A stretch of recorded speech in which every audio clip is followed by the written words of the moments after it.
살든 간에 사람은 반드시 한번 죽게 돼 있는데, 이 죽음이라는 문제는 우리 인생 모두에게 주어진 공통 운명이라고 할 수 있습니다. 이러한 죽음이 피할 수 없는 것이었는데요. 그리고 죽음 뒤에 어떤 세계가 있는가? 죽으면 아무것도 없다. 죽으면 안개처럼 사라지는 것이고 이슬처럼 없어지는 것이다. 이렇게 많은 사람들이 생각을 했습니다. 그렇지만 죽음은 죽음으로 끝나지 않고 영원한 삶의 세계가 있다는 것을 가르쳐준 사람이 있습니다. 심지어는 인생의 최대의 비극이라고 할 수 있는 그 죽음마저도 극복하고 산채로 저 영원한 세계로 들어간 사람이 있습니다. 성경에는 두 사람이 나오는데요, 한 사람은 에녹이고 또 한 사람은 엘리야입니다. 히브리서 11장 5절 말씀을 보겠습니다. 같이 읽겠습니다. 히브리서 11장 5절. 히브리서 11장 5절 같이 읽겠습니다. 믿음으로 에녹은 죽음을 보지 않고 옮기었으니 하나님이 저를 옮기심으로 다시 보이지 아니하니라. 저는 옮기우기 전에 하나님을 기쁘시게 하는 자라는 증거를 받았느니라. 여기에 보게 되면 믿음의 영웅 가운데 에녹이라는 사람을 소개하고 있습니다. 에녹, 아담의 7세손입니다. 아담의 7세손. 그런데 그는 죽음을 보지 않고 옮겼다. 에녹의 일생이 특별히 좀 주목해야 될 부분이 뭔가 하면은 바로 죽음을 보지 않고 옮겼다는 겁니다. 죽음을 보지 않고 옮겼다. 에녹 당시의 사람들은 대체 얼마나 살았을까요? 오늘날처럼 뭐 80세, 90세, 길면 100세 이 정도 살았을까요? 아닙니다. 아담만 하더라도 정말 상상도 할 수 없을 만큼 정말 오래 살았습니다. 성경에 보게 되면 아담의 연수에 대해서 나오는데요, 930살을 살았습니다. 930살. 그리고 가인이 죽인 아벨을 대신해 가지고 또 후계자로 주신 셋이라고 하는 사람은 912살을 살았습니다. 912세. 그리고 에노스는 905세. 905세. 게난이라고 하는 사람은 910세. 마할랄엘이 900세에 조금 못 미쳤습니다. 5년 못 미쳐가지고 895세. 뭐 5년 그까짓 거 뭐 그냥 아무것도 아니지 않습니까? 야렛이라고 하는 사람은 962세입니다. 962세. 이것은 거의 영혼에 가까운 연수입니다. 사람이 90살만 살아도 와유 오래 사셨네요. 속에서도 아이고 오래 사셨네요 이런 말이 나오죠. 100세 그러면 깜짝 놀랍니다. 드문 일이죠. 그런데 에녹 이전에 6대조까지가 거의 900살 이상을 살았습니다. 이것은 거의 1000년에 가까운 세월이에요. 우리 과거에 조선 왕조 500년이라고 하는데요, 한 왕조가 지나고 또 다른 왕조가 시작돼서 그 왕조가 거의 끝날 때쯤 되는 어마어마한 그 장관 세월입니다. 거의 영원에 가까운 엄청난 세월을 이 사람들이 살았는데 에녹은 365세를 살았다고 나옵니다. 365세. 300년을 살아도 이건 보통 세월이 아니죠. 그런데 모든 그 당시의 사람들이 거의 900세 이상을 살았는데 한결같이 다 죽었다는 겁니다. 이것은 하나님이 원래 사람을 만드실 때 영원히 살 수 있는 존재로 만들었다는 걸 말합니다. 죽음을 맛보지 않고 영원히 살 수 있는, 하나님을 경외하고 하나님의 말씀 안에서 산다면 사람은 영원히 살 수 있는 존재로 지음받았다는 겁니다. 그런데 인간은 불행하게도 하나님을 경외하지 않고 하나님 말씀을 어겼습니다. 그래서 범죄자가 되었습니다. 그러면 하나님 마땅히 그 죄에 대한 대가로서 당장 죽이셔야 되는데 그렇게 하지 않았습니다. 너는 흙이니 흙으로 돌아가리라 주님이 말씀하시고 에덴 동산 쫓아나시긴 했지만은 금방 죽이시지 않고 무려 1000년에 가까운 세월을 살게 하셨다는 겁니다. 이것은 하나님께서 인간을 향한 긍휼이 얼마나 큰 것인가. 그리고 또 그 당시 이제 죄인으로 시작된 인간의 역사가 하나님의 크나큰 긍휼과 자비 가운데서 최적의 자연환경, 지구 환경을 받으면서 그렇게 오래 살 수 있었던 것이 아닌가, 이렇게 생각할 수가 있습니다. 그런데 인간의 죄악이 점점점 관영해지고 도대체 이렇게 해가지고서는 이 세상은 지옥이 되고 아수라장이 되겠구나, 하나님은 판단하시고 이제 심판을 예고하십니다. 그 심판은 에녹의 증손인 노아 시대에 이제 본격적으로 내려졌는데요. 사람의 연수는 이제 120년이 될 것이다. 인류의 생존이 앞으로 120년밖에 안 남았다. 노아는 내 말을 쫓아서 구원의 방주를 지어라. 그것이 바로 에녹의 증손 노아 시대에 이제 일어난 일입니다. 노아 시대에 일어난 일이다 이 말이에요. 그리고 에녹이 낳은 자식 무드셀라 65세에 아들을 낳았는데, 그 무드셀라가 창을 던지는 사람이라는 뜻입니다. 하나님은 에녹의 아들 무드셀라를 통해서 하나님의 심판을 또 예고했다고 할 수 있습니다. 그리고 그의 아들 무드셀라가 죽는 해에 노아의 홍수의 심판이 내려진 것으로 많은 학자들이 보고 있습니다. 그러니 이 에녹 시대만 하더라도 사실 죄악이 관영했고 이제 도대체가 사람의 그 모든 살아가는 모습들이 하나님 앞에서 정말로 용납받을 수 없는 그러한 악한 상태로 가고 있었다는 것을 알려주고 있습니다. 그런데 에녹이 죽음을 맛보지 않고 하나님 나라로 들어갔다, 이것을 우리에게 보여주시면서 사람의 삶이라고 하는 것이 결코 태어나가지고 이 세상을 사는 것으로 끝나지 않고 영원한 삶의 세계가 있다고 하는 것을 에녹의 삶을 통해서 우리에게 보여줬습니다. 자, 우리가 에녹의 신앙을 통해서 무엇을 배워야 할까요? 그것은 바로 하나님을 믿는 신앙으로 이 세상을 살면 우리가 죽음을 맛보지 않고 영원한 하나님 나라로 들어갈 수 있다는 것입니다.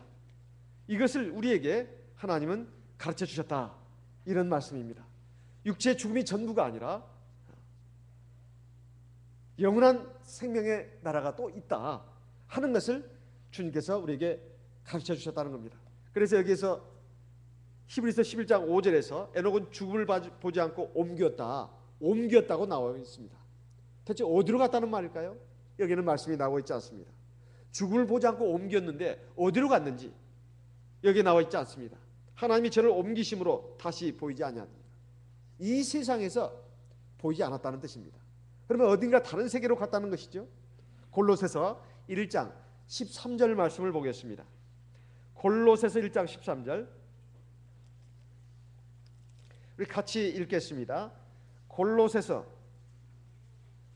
1장 13절 같이 읽겠습니다. 그가 우리를 흑암의 권세에서 건져내사 그의 사랑의 아들의 나라로 옮기셨으니, 여기에 보게 되면 주 예수께서 우리를 흑암의 권세, 마귀의 권세, 죄악의 권세에서 건져내 가지고 주 예수의 나라로 옮기셨다. 하나님께서 그렇게 하셨다는 겁니다. 하나님의 나라로 옮기셨다, 이런 뜻입니다. 이것은 이 세상을 사는 동안에 이 세상, 죄악 세상만 있는 것이 아니라 하나님의 영적인 천국이 있다는 것을 보여주고 있습니다. 또 요한복음 5장 24절에 보면 옮기셨다는 말씀이 또 나옵니다. 요한복음 5장 24절 말씀을 찾아서 읽겠습니다. 요한복음 5장 24절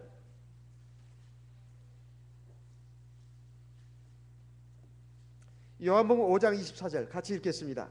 내가 진실로 너희에게 이르노니 내 말을 듣고 또 나 보내신 이를 믿는 자는 영생을 얻었고 심판에 이르지 아니하나니 사망에서 생명으로 옮겼느니라. 에녹이 죽음을 보지 않고 옮겼다는 것은 하나님의 생명의 나라로 옮겼다는 뜻입니다. 하나님의 생명의 나라로, 영원한 천국으로 옮겨졌다는 뜻입니다.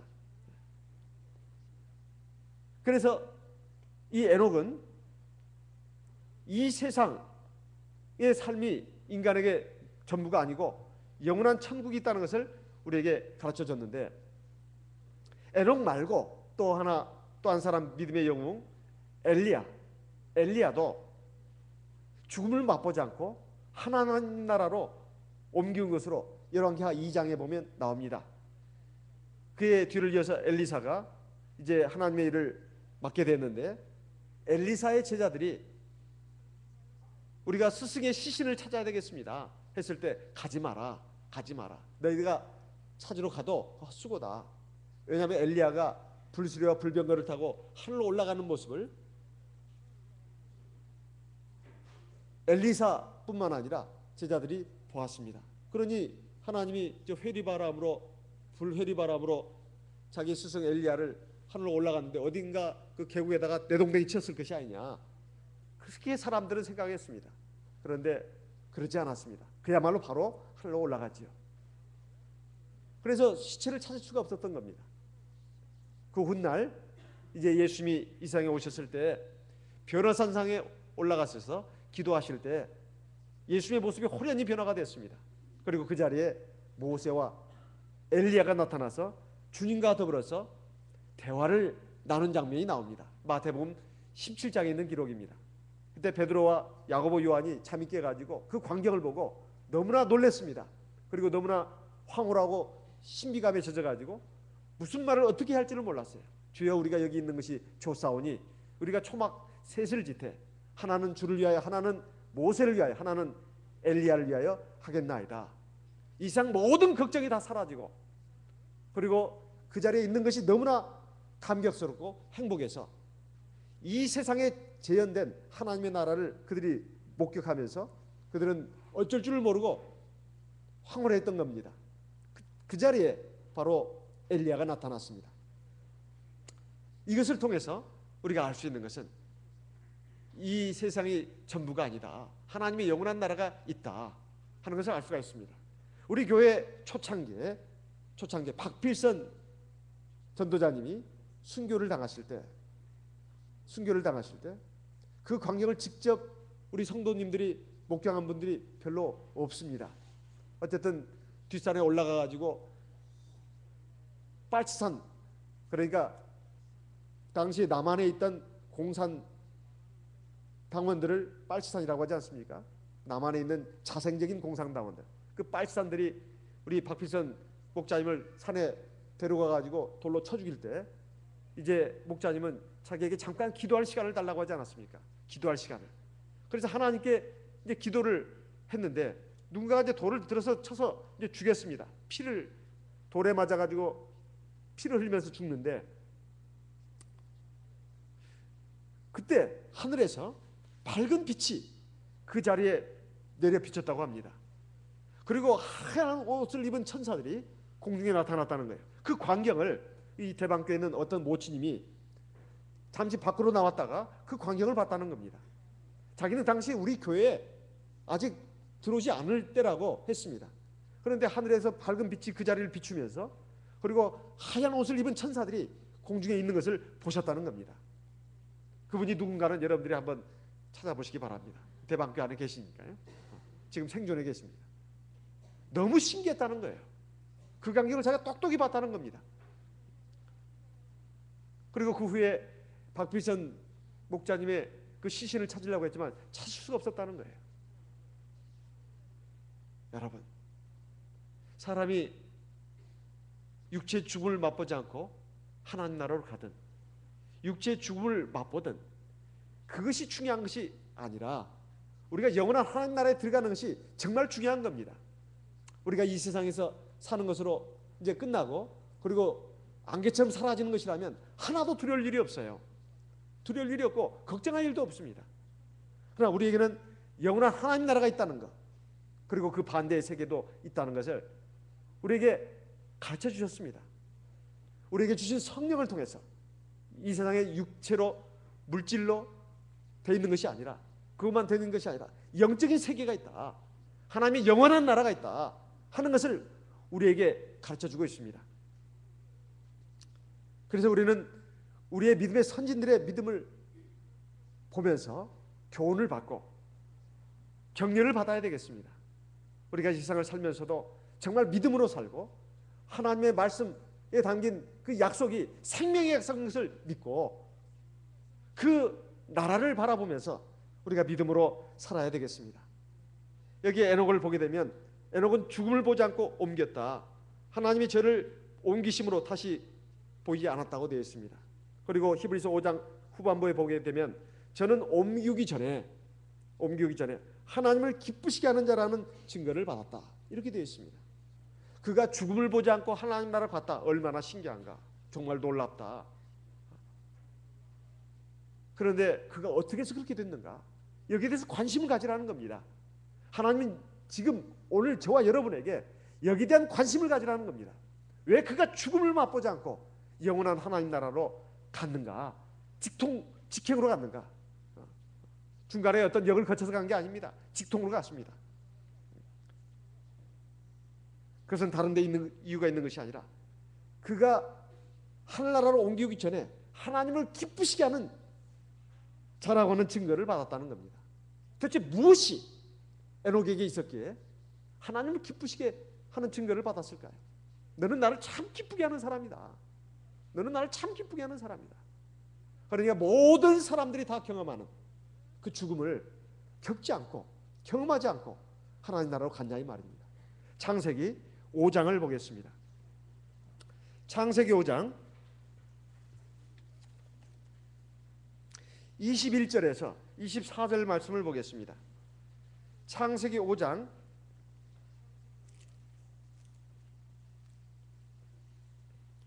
21절에서 24절 같이 읽겠습니다. 창세기 5장 21절에서 24절. 에녹은 65세에 무드셀라를 낳았고 무드셀라를 낳은 후 300년을 하나님과 동행하며 자녀를 낳았으며 그가 365세를 향수하였더라. 에녹이 하나님과 동행하더니 하나님이 그를 데려가심으로 세상에 있지 아니했더라. 에녹에 관한 기사는 여기 창세기 5장 그리고 아까 읽은 히브리서 11장 5절 그리고 마지막으로 유다서에 있습니다. 유다서 이 세 구절에 있는데 다 기록이 짧습니다. 그런데 대체로 여기에 기록이 제일 긴 것으로 나오는데 에녹의 일생을 가만히 보게 되면 에녹은 65세에 무드셀라를 낳았다는 겁니다. 오늘 우리의 나이 관념으로 본다면 굉장히 늦게 낳은 겁니다. 그런데 그전에는 아이를 안 낳았나? 그렇게 상상해서도 안 됩니다. 그전에 애들을 낳았다고 봐야 합니다. 낳았을 수도 있다. 이렇게 이거 어디까지나 가정이니까 낳았다가 단정 지을 수는 없지만 65세에 가서 꼭 아들을 낳았다고 볼 수는 없습니다. 하지만 무드셀라를 낳은 그 시점을 기점으로 해가지고 그가 하나님과 동행하게 됐다는 겁니다. 그 전에 아이를 낳을 수도 있고 안 낳을 수도 있습니다. 그런데 무드셀라를 낳는 무드셀라가 장남일 수도 있고 아니면 몇 번째 아들일 수도 있습니다. 어쨌든 무드셀라를 낳는 그것이 이 에녹에게 있어서는 아주 큰 하나님의 역사를 체험하는 그런 순간이었다 이 말이에요. 저는 상상해 봅니다. 이 무드셀라를 낳을 때 어떤 하나님의 특별한 역사를 경험하지 않았냐. 하나님 아기가 거꾸로 있었는데 도저히 나올 수가 없었다. 옛날에는 제왕절개가 할 수가 없었잖아요. 칼 가지고 이렇게 뭐 해서 낳을 수도 없지 않습니까? 그러니 이 당시에 아마 애를 낳다가 죽는 사람들도 굉장히 많았을 겁니다. 이 무드셀라를 낳을 때 아주 사람의 생사를 넘나드는 어떤 엄청난 일을 경험했거나 아니면 무드셀라를 낳아가지고 키우면서 어떤 하나님의 놀라운 권능을 체험했거나 그러면서 아 내가 이렇게 살아면 안 된다. 아마 자기 생에 대한 각성을 가지게 됐는지도 모릅니다. 아니면 무드셀라를 낳고 보니까 그전까지는 그걸 못 느꼈습니다. 갑자기 생에 대한 허무감이 오는 겁니다. 대체 사람이 사는 게 뭐냐? 이렇게 자식 낳고 키우다가 결국 죽는단 말이냐? 이제 에녹이 갑자기 그런 생각이 들 수도 있다는 말이에요. 어쨌든 하나님을 경외하는 신앙을 가지고 있는 사람이었기 때문에 인생을 보는 눈이 남달랐을 수도 있습니다. 내가 이렇게 살아서는 안 돼. 사람이 사는 것이 먹고 자고 배설하고 생식하고 애 낳고 키우고 뒤치다거리하고 결국 이렇게 살다가 가는 것이 인생이란 말인가? 생에 대한 근본적인 자각, 이것을 가지고 각성이 일어나 가지고 하나님을 내가 경외해야 되겠다. 인생의 모든 생명이 하나님으로부터 왔고 세상의 모든 것이 하나님이 만드시고 하나님이 주시는 것이다. 하나님을 떠나서는 사실 아무것도 아니고 이 세상의 삶이라고 하는 것은 아무리 오래 살아도 허무한 밖에는 없다. 이것을 깨달을 수도 있었다는 것입니다. 그런데 그것이 구체적으로 나와 있지는 않습니다. 어쨌든 그가 무드셀라를 낳은 후에 그는 내가 하나님과 함께 동행해야 되겠다, 이런 결심을 하고 그것을 실천에 옮겼다는 것입니다. 24절에 보게 되면 에녹이 하나님과 동행하더니 하나님이 그를 데려가심으로 세상에 있지 아니하니라. 히브리서 11장 5절에 있는 말씀과 같은 말씀이 나옵니다. 에녹이 하나님과 동행했다고 나옵니다. 이것이 에녹의 일생에 있어서 우리가 주목해야 될 부분이라는 겁니다. 하나님과 동행했다는 겁니다. 그 전에도 그 후에도 사실 하나님과 동행한 사람들이 왜 없었겠습니까? 그런데 유별나게 에녹은 하나님과 동행했다는 것을 반드시 소개를 해야 되겠다고 하나님은 이렇게 작정하시고 여기에 기록하신 것입니다. 믿음의 많은 영웅들이 나옵니다. 성경에 보면 그들이 하나님과 동행을 하지 않았을까요? 했습니다. 그런데 유별나게 에녹은 하나님과 동행했다고 나옵니다. 이것은 하루 20시간 전 시간을, 그리고 하루가 아닙니다. 이틀이 아닙니다. 1년이 아닙니다. 무려 300년 동안 하나님과 동행했다고 나옵니다. 그러면서 또 자녀를 낳았다고 나와요. 그러니까 하나님과 동행했다는 이 말의 의미가 사실 우리가 굉장히 관심을 가지고 봐야 된다는 것입니다. 동행이라는 말, 동행하다는 말은 히브리 말로 할라크라고 하는데 이건 보통 기본적으로 걷다는 뜻이 있습니다. 같이 걷다, 같이 걸어간다는 뜻이에요. 그런데 종종 말입니다. 동행한다는 말, 히브리 말로는 할라크라고 하는데 할라크, 종종 뜻을 줬다, 삶을 살다라는 뜻이 있답니다. 동행하다는 말이 뜻을 줬다, 삶을 살다 합친다면 뜻을 좇아서 삶을 산다는 뜻입니다. 그러니까 에녹이 하나님의 뜻을 좇아서 올바른 삶을 살았다는 것입니다. 에녹이 하나님의 뜻을 좇아서 올바른 삶을 살았다. 당시대의 시대상이라고 하는 것은 대단히 부패하고 타락했습니다. 그럼에도 불구하고 에녹은 의연하게 그 부패하고 타락한 시대에 동화되지 않고 물들지 않고 하나님 앞에서 하나님과 교제하면서 성결의 삶을 산 빛나는 별이었다는 뜻입니다. 그래서 에녹이 그 시대 사람들을 향해서 하나님의 심판을 예고하는 장면이 나옵니다. 유다서 1장을 보겠습니다.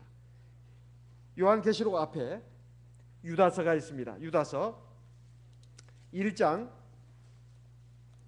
14절 15절 말씀을 보겠습니다. 유다서 1장 14절 15절 말씀을 같이 읽겠습니다.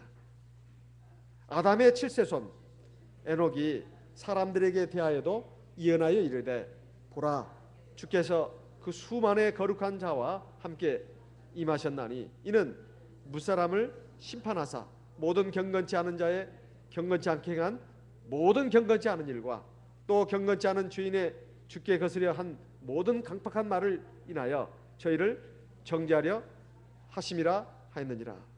자, 여기 보게 되면 에녹이 아담의 7세손이라는 걸 밝히고 있으면서 사람들에 대해서 예언했다고 나옵니다. 이 말은 그저 자기 혼자만 믿음의 삶을 살고 거룩한 삶을 살았다는 것이 아니라 많은 사람들 깨우치는, 그리고 바른 길로 인도하려고 애를 쓴 이런 모습이 여기 나타나 있습니다.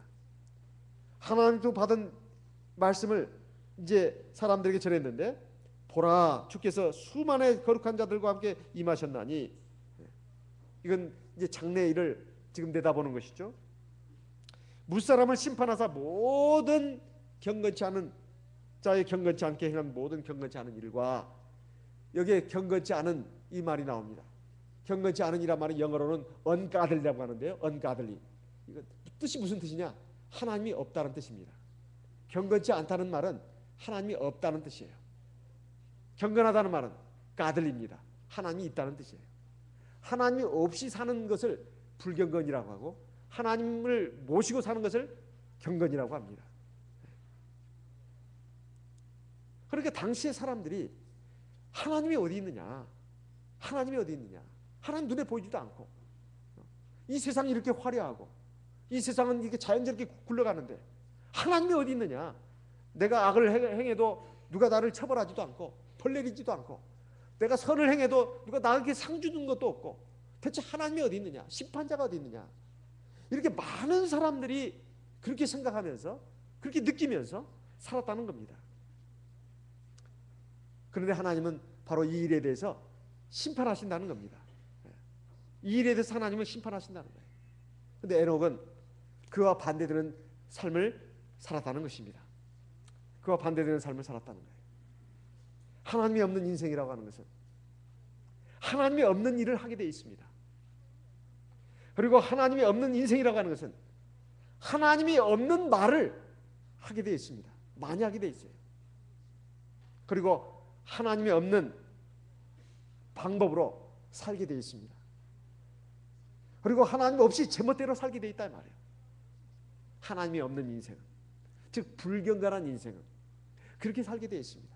자기 마음대로 사는 거죠. 자기 멋대로 사는 겁니다. 온갖 악을 저지르면서도 약간의 양심의 가책은 좀 느낄지는 몰라도 그거 무마하면서 막 자기 멋대로 살게 돼 있다 이 말이에요. 정욕적인 삶을 살게 돼 있다 이 말입니다. 하나님은 바로 이 일에 대해서 심판하신다고 되어 있습니다.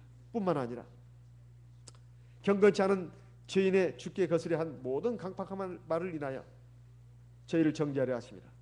그렇게 살면 안 돼. 하나님 계셔. 하나님 모든 걸 아시고 하나님 심판하셔. 무슨 소리야? 웃기는 소리 하지 마. 그 말도 안 돼. 하면서 하나님의 말씀에 대해서 코숨치고 그걸 비아냥거리고 그 말도 안 된다고 그러고 시대에 맞지 않는다고 그러고 그렇게 살다가는 다 손해본다고 하고 이렇게 하나님 말씀에 대해서 거스리고 비방하고 조롱하고 이런 모든 것들에 대해서도 하나님이 심판하신다고 에녹이 그 시대 사람들에게 증거했다는 것입니다. 이게 얼마나 어려운 일이겠습니까? 한번 생각해 보십시오. 하나님이 에녹의 눈에 보였을까요? 우리가 이 점이 유념해야 할 점입니다. 그 시대 많은 사람들은 하나님을 못 봤는데 에녹은 늘 눈에 보면서 살았냐 이 말이에요. 에? 에녹의 눈에 하나님이 늘 보였을까요? 환상 가운데서라도 에녹아 내가 여기 있다. 예 하나님 거기 계셔요? 음성이라도 말이야. 밤에 꿈에서라도 에녹아 너 오늘 잘 살았다. 너 이것은 좀 잘못한 것 같다. 오 그래요 하나님? 이 꿈에서라도 나타나가지고 뭐 에녹이 지금 눈에 보였냐 이 말입니다.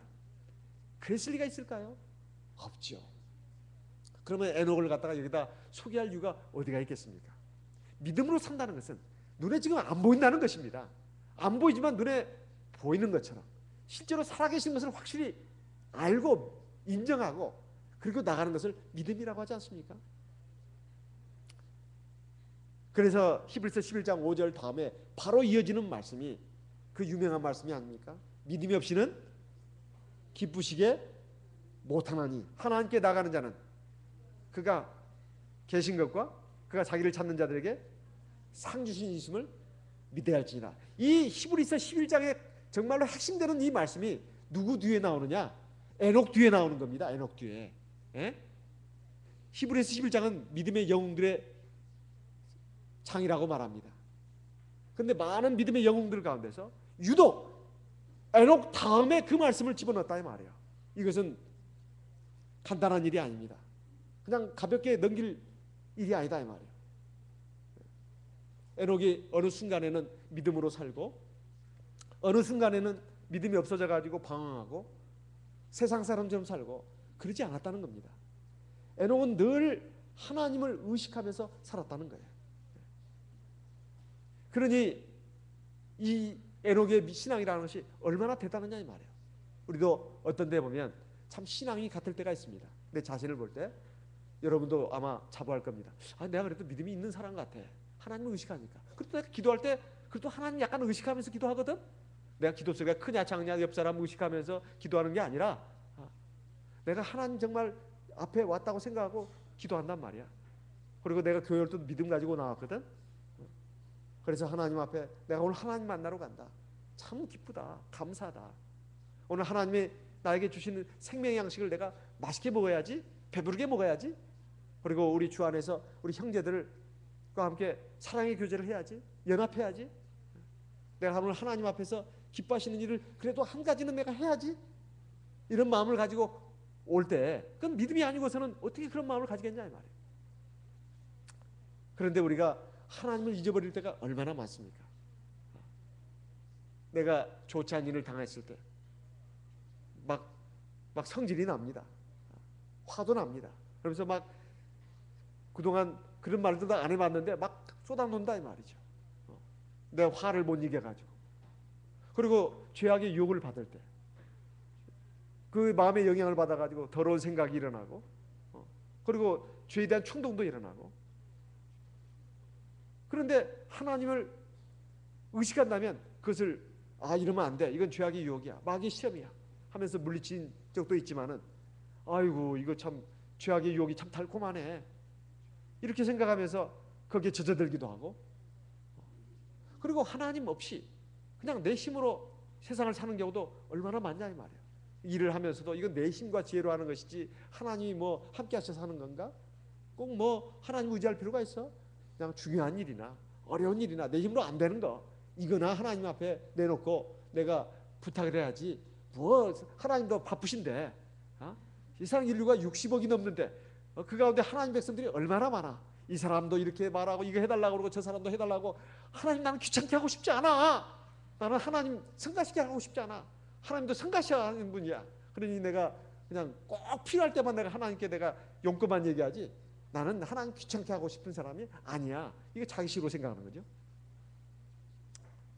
이렇게 삶 때가 얼마나 많냐 이 말이에요. 근데 에녹은 그렇게 살지 않았다는 겁니다. 에녹은 그렇게 살지 않았다는 거예요. 늘 하나님과 함께 동행했다는 겁니다. 그럼 하나님과 동행한다는 게 뭘까요? 하나님의 뜻을 쫓아 살았다. 아까 말씀을 드렸습니다. 근데 그 전에 생각해야 될 거, 하나님이 살아계시는 것을 늘 인정하는 것, 그를 의식하고 인식하고 그걸 인정하면서 사는 것, 이것이 바로 동행의 첫 번째 의미입니다. 하나님이 늘 살아서 나를 지켜보고 있고 내 삶을 주관하고 있고 인도하고 있다. 이것을 알고 인식하고 나가는 것, 이것이 첫 번째 중요한 의미입니다. 그것이 없이 어찌 하나님과 함께 동행한다고 말할 수 있습니까? 하나님이 지금 살아계셔서 나를 지켜보시고 나와 함께 하시고 인도하시는 것을 내가 알지도 못하는데, 인정하지도 않는데, 그걸 믿지도 못하는데, 그걸 의식도 않는데 어찌 하나님과 동행하겠냐 이 말이에요. 그러나 주님은 오늘 우리에게 성령을 주셔가지고 세상 끝날까지 함께 하시고 영원토록 동행하시겠다고 말씀하셨습니다. 마태복음 28장을 보겠습니다. 마태복음 28장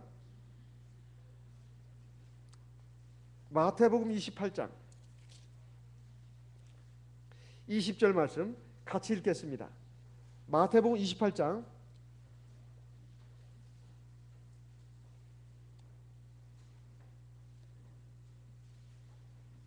20절 같이 읽겠습니다. 내가 너에게 분부한 모든 것을 가르쳐 지키게 하라. 볼지어다 내가 세상 끝날까지 너희와 항상 함께 있으리라 하시니라.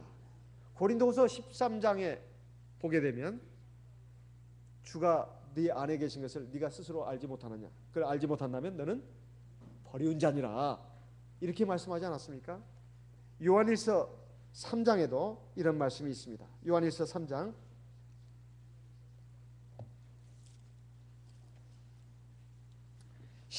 요한일서 3장 24절, 요한일서 3장 24절 같이 읽어보겠습니다. 그의 계명들을 지키는 자는 주 안에 거하고 주는 저 안에 거하시나니 우리에게 주신 성령으로 말미암아 그가 우리 안에 거하시는 줄을 우리가 아느니라. 요한일서 4장 13절도 읽겠습니다. 요한일서 4장 13절 같이 읽겠습니다. 그의 성령을 우리에게 주심으로 우리가 그 안에 거하고 그가 우리 안에 거하시는 줄을 아느니라. 이 말씀을 보게 되면 우리 주님께서 우리에게 성령을 주셔가지고 우리 안에 거하신다고 말씀하고 있습니다. 주님은 하늘로 승천하시면서 내가 세상 끝날까지 너희와 항상 함께 있다고 했습니다. 요한복음 14장에 16절 보게 되게 되면 내가 아버지께 구하겠으니 그가 또 다른 보혜사를 너희에게 주사 영원토록 너희와 함께 있게 하시리니 18절 내가 너희를 고아와 같이 버려두지 않냐고 너희에게로 오리라. 20절 그날에는 내가 아버지 안에 너희가 내 안에 내가 너희 안에 있는 것을 너희가 알리라. 성령을 주시게 되면 성령을 받는 사람은 반드시 하나님이 내 안에 내가 하나님 안에 있는 것을 알게 된다는 겁니다. 근데 이게 정말 우리가 알고 있냐는 거죠. 성령 받을 때나 성령 받았으니까 받았나 보다 이렇게 생각하고 정말 이걸 알면서 가고 있냐 이 말이에요. 이것을 알지 못하고 믿지 못하고 간다면 이것은 하나님과 동행하는 것이 아닙니다. 그냥 내 안에 하나님만 혼자서 계시는 거죠. 사실 하나님과 함께 동행하는 게 아닙니다. 에녹은 하나님이 자기 눈에 안 보였지만 하나님이 성령으로 자기와 함께 하시는 것을 알고 인정하고 믿었단 말입니다. 그래서 하나님과 함께 동행한다는 것은 다른 뜻이 아니라 하나님이 살아서 나와 함께 하시고 나의 길을 주관하시고 인도하신다는 것을 인정하는 것을 말합니다. 두 번째, 하나님의 뜻을 따라 사는 것을 말합니다. 내가 하나님 살아계신 것도 인정하고 하나님이 나의 길을 주관하시는 것도 인정한다고 하더라도 하나님의 뜻을 따라 살지 않으면 이건 하나님과 동행하는 게 아닙니다. 하나님은 하나님대로 가는 것이고 나는 나대로 가는 겁니다.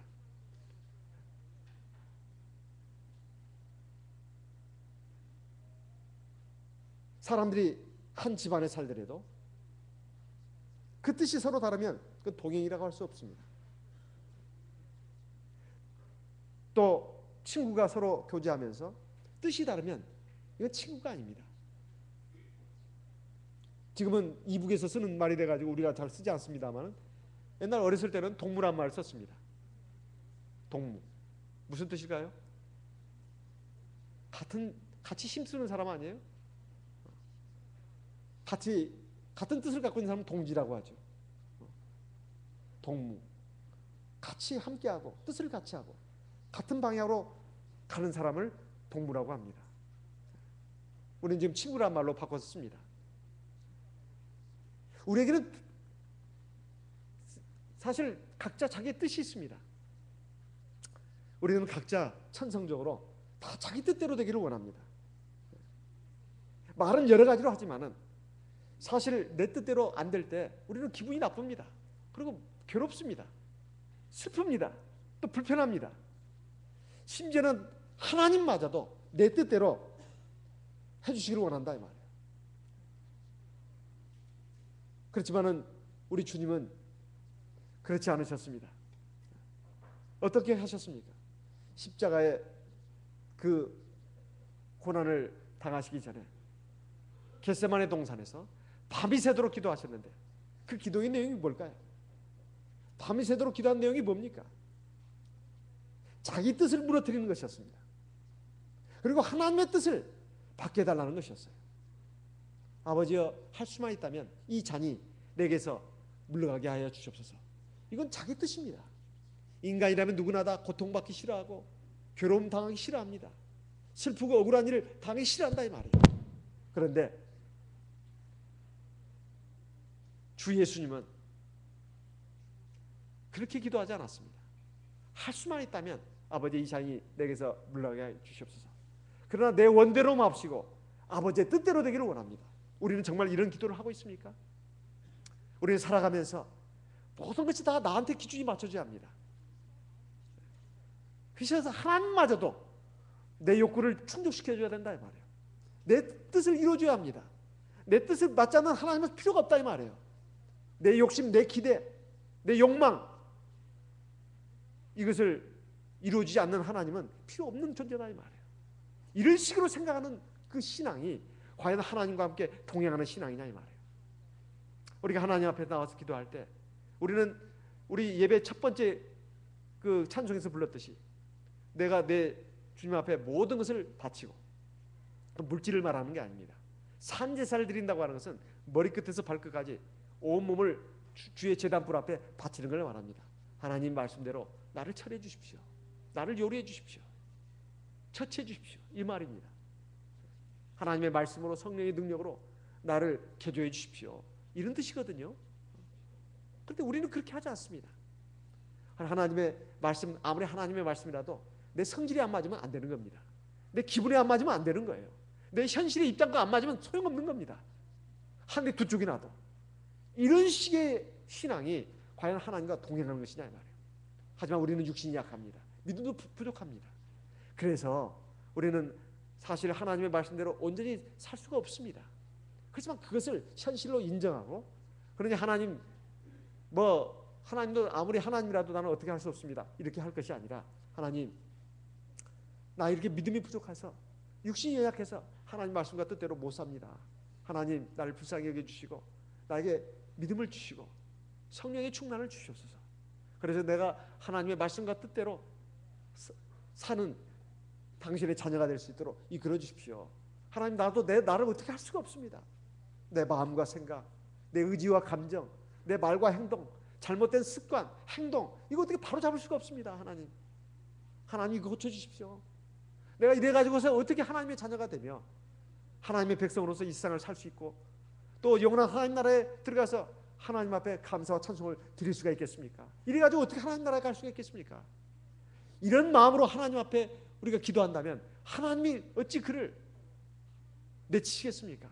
오히려 하나님은 네가 정말로 제대로 섰구나, 성령의 능력으로 하나님의 말씀으로 나를 고치시고 나를 온전케 하셔가지고 하나님 앞에 거룩한 백성으로 서게 하십니다. 그리고 거룩한 삶을 살게 하십니다. 영원한 하나님 나라에 들어가서 생명의 멸관과 귀한 상급을 받게 하시는 그 길로 인도하신다 이 말이에요. 우리가 주님의 기도를 본받아서 우리도 내 욕심, 내 잘못된 자아를 하나님 앞에서 깨트리고 하나님의 말씀과 뜻을 따라서 내가 사는, 그렇게 되고 변화되고 사는 우리가 될 때에 이것이 바로 하나님과 동행하는 삶이다, 이런 말입니다. 세 번째는 하나님과 교제하는 삶입니다. 하나님과 교제하는 삶입니다. 우리가 하나님과 동행한다고 하는 것은 하나님과 교제하는 삶을 말합니다. 믿음으로 하나님을 의식하고 하나님이 인정하고 산다 하더라도 하나님은 늘 우리와 함께 교제하기를 원하시는데 우리는 하나님을 필요할 때만 찾는 그런 존재로만 안다면 하나님과 동행하는 것이라고 할 수가 없죠. 에녹은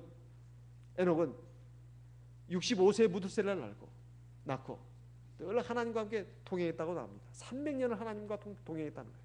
거기는 어떤 때 기분이 아주 안 좋을 때, 괴로울 때, 슬플 때, 뭔가 어떤 어려운 일을 만났을 때만 하나님과 특별히 동행하고 또 자기 마음이 편하고 즐거울 때 하나님과 동행하고 그랬다는 것이 아닙니다. 기쁠 때나 슬플 때나 즐거울 때나 괴로울 때나 일이 형통할 때나 아니면 역경에 부딪혔을 때나 늘 하나님과 함께 했다는 것입니다. 이것이 대단히 중요한 부분입니다.